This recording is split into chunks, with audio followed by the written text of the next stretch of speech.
Hi guys, this is Eric, and in few minutes, we're about to watch Suicide Squad movie. And naisip ko lang na mag-share ng something sa'yo sa video na to.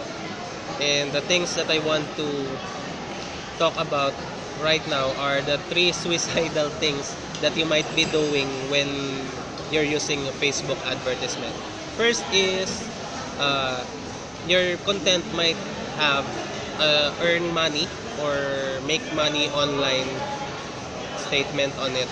Okay, so one of the things na pinaka-hate ni Facebook when someone is using a Facebook ads is yung merong anything na any word na mag-describe into make money. So, make money online. So, you might be considering na iwasan yung mga words na ayun, like online money making, earn money online, or anything na be careful on it. Kasi kapag ka meron ganun, yung ganong mga words sa sentence, especially sa title ng iyong Facebook ads, your advertisement is soon to be flagged. Okay, or your account, no, hindi ka maaaring ma-block yung Facebook account mo and may hirapan ka na mag-ads ulit sooner magamit yung service nila ng Facebook ads. Second is your paid advertisement is directly linked to your offer. So ang nangyayari kadalasan is sobrang rare ng mga tao na nagki-click ng isang ads at sales page agad at bumibili agad. First is you need to build rapport. You need to build connection to your prospects or your potential customers. So what will happen kapag kapag yung Facebook advertisement is naka-direct agad sa iyong offer, so most likely baka mag-leave lang agad yung mga nakakita ng ads mo.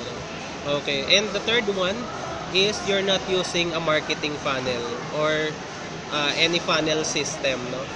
So ang nangyayari kadalasan kapag meron kang isang offer or something na ilalagay sa Facebook ads para makita ng maraming tao, kapag wala kang funnel, walang system na magko-collect ng mga contact informations ng mga tao na naka-view ng offer mo. So kapag wala kang contact information nila, mas lesser yung chance na mapabalik mo sila doon sa offer mo na products or opportunity. Okay? So guys, I hope nakatulong yung 3 suicidal things na i-share ko sa iyo ngayon. Remember, number 1, iwasan yung mga make money or online money making na mga words sa yung Facebook ads. Pangalawa, wag kang mag-offer ng direct. Iwasan na mag-offer na directly doon agad sa selling, sa sales page. I mean, you might be considering using a blog or any tactics na makakapag-build ka muna ng rapport. And third is use a funnel.